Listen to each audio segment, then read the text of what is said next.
Alors, Bezrat Hashem, Dvar Torah Elnu Nishmat HaNiftarim, Moshe ben Moshe, Jacqueline Yaakova bat Mathilde. On va parler un peu du jeûne d'Asara Betevet, le 10 Tevet. Le jeûne 10 Tevet, c'est un jeûne spécial par rapport aux autres jeûnes. La raison, parce que les autres jeûnes, Tisha B'Av, qui est un jeûne assez sérieux, 17 Tammuz, Tzom Gedalia, tous ces jeûnes-là, quand ils tombent un samedi, ils sont repoussés pour dimanche. Et ils ne peuvent jamais tomber un vendredi. Jamais ça peut tomber un vendredi. Vendredi, ça a été fixé comme ça par Hillel le 3. Hillel, parce qu'il y avait 8 générations de Hillel. Le rabbin Hillel, il y avait 8 comme ça. Hillel le 3, il a fixé le calendrier jusqu'à la fin de 6 millénaires. Jusqu'à l'an 6000, on a un calendrier.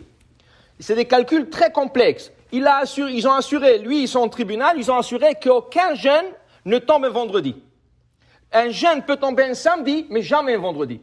Okay? Mais quand ces jeûnes-là, ils tombent un samedi, automatiquement, ils sont repoussés pour le dimanche. Le seul qui peut tomber un vendredi, c'était Asara Betevet.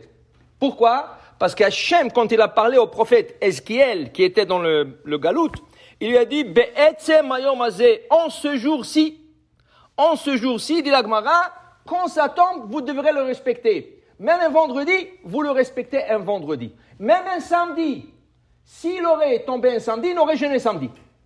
Le jour que ça tombe. Bon, alors ils ont fait des calculs pour que ça tombe jamais un samedi, mais ça donne un vendredi. La dernière fois que c'est tombé un vendredi, c'est l'année 2008. L'année avant ça, 2005. Là, on est 2021. La prochaine fois, si Chas Veshalom, Chas Vechalil, la Mashiach ne vient pas, 2025. Ok? Ça, c'est les calculs qu'ils ont fait. Maintenant, qu'est-ce qui est arrivé exactement dans cette période? Qu'est-ce qui est arrivé dans ça? C'était le Asara Betevet. Il y avait le roi de Babylone. Il s'appelait Nebuchadnezzar, Nebuchadnezzar. Un roi très méchant. Il a commencé à faire toute une conquête jusqu'à qu'il est arrivé à Jérusalem.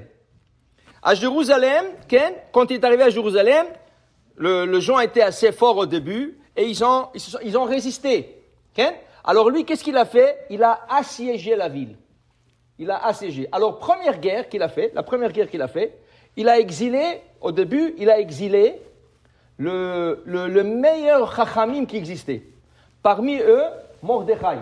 L'histoire de Mordechai et Esther. Mordechai était un des premiers sages qui a été exilé de Jérusalem.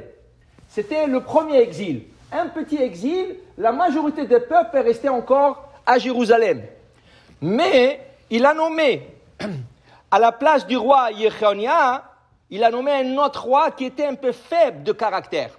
Il s'appelait Tzidkiyahu. Et Tzidkiyahu, il a été beaucoup influencé par des gens autour de lui, par les Égyptiens de l'époque. Ils ont dit, révolte contre Nebuchadnezzar et nous on va résister, on va t'aider. L'Égypte a dit, on va être avec toi, vas-y. Ils ont poussé, il a décidé de révolter contre Nebuchadnezzar. Nebuchadnezzar s'est énervé, il est venu, il a assiégé Jérusalem, et pendant 3 ans, ils ont résisté, mais à la fin, la ville est tombée. Alors, premier défoncement, il y avait 3 murs autour de Jérusalem, 3. Le premier mur qui est tombé, c'était Asara Betevet. Et c'était le début. Après ça, ils ont arrivé plus loin dans la ville, c'était le 17 Tammuz.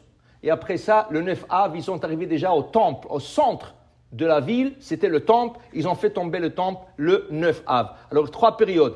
Asara Betevet, 17 Tammuz, 9 Av. Et c'est pour ça que ce jeûne, comme c'est le début de la chute de Jérusalem et le temple, il est très important aux yeux de Akadosh Baruch Hu qu'il faut jeûner, même si ça tombe un vendredi. Donc, normalement, il y en a qui ont une coutume de mettre le tefilim à mincha. Comme c'est Shabbat, on devrait se préparer comme pour le Shabbat. Ça veut dire que quand tu arrives à la synagogue, tu es déjà douché, tu es déjà prêt pour le Shabbat avec les habits de Shabbat. On ne rentre pas dans le Shabbat comme la semaine. Tu rentres le Shabbat prêt pour le Shabbat. La seule chose, tu ne peux pas manger, tu ne peux pas boire.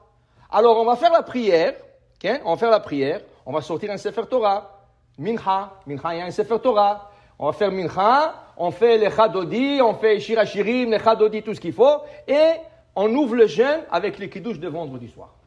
Le jeûne s'ouvrira avec le Kiddush vendredi soir. Okay? Alors ça veut dire qu'il faut être prêt pour le Shabbat. La seule chose, dans ce jeûne-là, ceux qui ont la coutume de mettre le téphilim ne mettront pas le téphilim. On essaie d'avancer un peu mincha. On a dit à peu près, dans notre heure ici à Montréal, c'est 3h30. Il y a 3h30 mincha, suivi de Shirachirim, suivi de Arvit, pour pouvoir aussi accepter le Shabbat tôt. On ne peut pas trop rentrer dans le Shabbat à jeun. Ça veut dire qu'il faut sortir déjà à 4h15, 4h30 plus tôt. Il faut sortir et aller faire le Kiddush pour commencer le Shabbat, honorer aussi le Shabbat. Alors pour vous dire, voilà, ça c'est la raison pourquoi nous faisons, c'est un jeûne exceptionnel, et que cette année, 2021, il tombera aussi le vendredi, mais on le respectera et aussi avec le respect de Shabbat. Baruch Adonai Le'olam. Amen ve Amen.